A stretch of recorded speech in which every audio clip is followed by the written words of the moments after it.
today I would like to wish you all a Happy New Year 2016. Today our topic is the digestive system. The digestive system is a system in which complex food material is broken down into simpler substances which your body can use as energy. The digestive system takes place in the alimentary canal, which is a long tube extending from the mouth to the anus.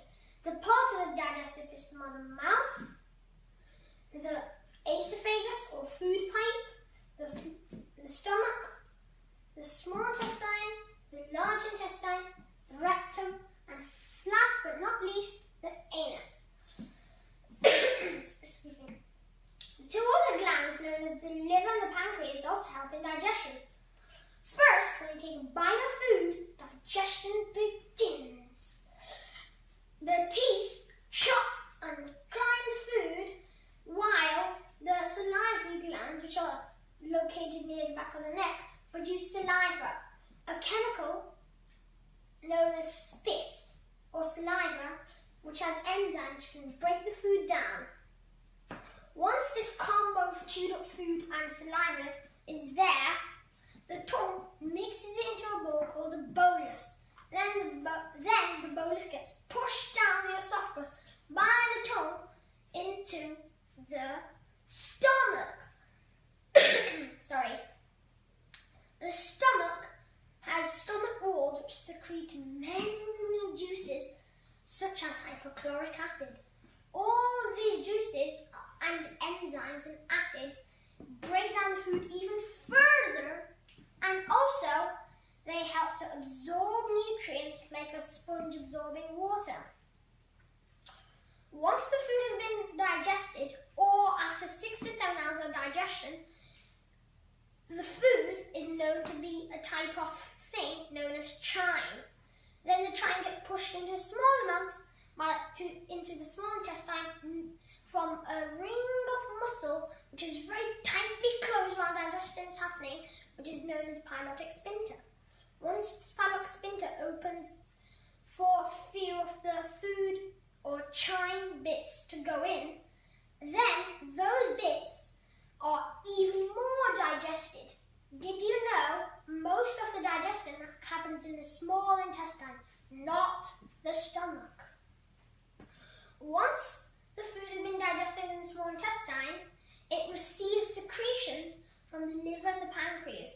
The liver secretes bile and stores in the gallbladder a mini sac, which helps absorb many proteins and vitamins, and the pancreas secrete pancreatic juice, which helps absorb fats.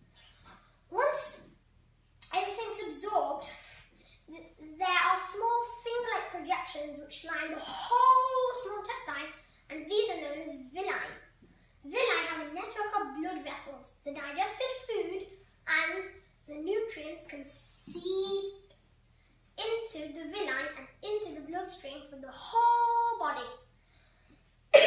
Excuse me. The undigested food goes into the large intestine. Before we talk about the large intestine, there's a tiny organ known as the appendix under it.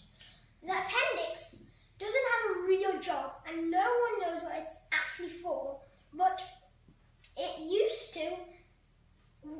One theory claims that it used to digest hard stuff such as twigs and stones from our older ancestors. But you don't need yours. This is only a theory, so it's not true, so don't expect to believe everything. But once in the large intestine is wider than the small intestine but smaller in length. The large intestine is only 5 feet long, but it's got a very big mouth hole, probably big as this.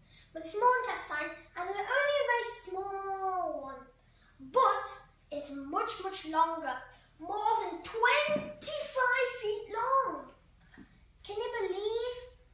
And the large intestine has special walls which absorb and suck up all the nutrients, all the final nutrients which could not be absorbed.